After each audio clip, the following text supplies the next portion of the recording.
titigil. Tataya lahat, hindi magtitipid. Gagawin ang dapat kong gawin. Alam ko na magagawa ko rin. Hello po, ako po si Jack Daniel Animam, isang professional basketball player and a member of Gilas Pilipinas Women's Basketball Team. Ginawa ko itong isang camp na to, isa sa mga initiative ko to give back to the community and to pay it forward for the next generation.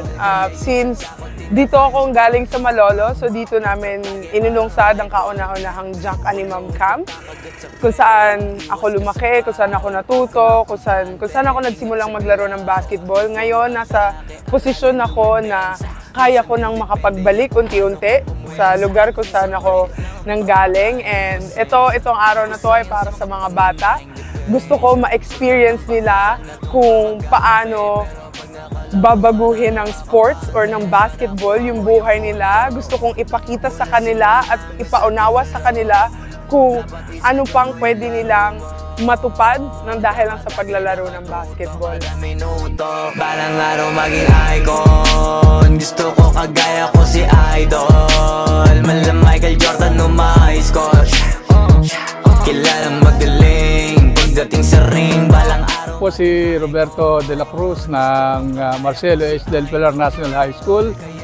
2013 sa regional meet, nakuha siya ni Coach Pat Aquino para sa NU team ng secondary. So doon nagsimula ang kanyang career sa basketball. Di nila pwede makita. Kung matalo manalo, hanapin kung saan ka mali, para malaman mo rin kung saan mo kailangan magbawi. Yung pinakamagaling na ikaw, paano palabasin? Dapat ay wala kang pagkakataon na palalapasin. Bawal malambot na bin. My name is Vernon Young. My position, I'm really just making sure the organization is correct. Just really guiding the coaches, and I'm also Jack's agent. So just really just trying to support and, you know, with Titus Sports, and just trying to make sure things are going really well, especially for Jack and just being her first camp. Pagdating sa ring, balang araw maging icon. Gusto ko kagaya ko si Idol. Kaya yun tiyaga ko tina-times for. Hi, ako po si Coach Patrick Aquino, Head Coach of the Gilas Pilipinas Women's. Napakasaya namin na nagkaroon ng camp si Jack, and I think this camp is the future, one of the future, and sana marami pang camp na darating for her, and hopefully makatulong ako sa kanyang endeavors kagaya na itong mga basketball camps na ginagawa niya. Dating sa ring, balang araw maging icon. Gusto ko kagaya ko si Idol.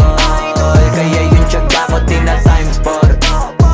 Ratratagi parang rifle. Kita-kits sa susunod na Jack Animam Camp! Let's go!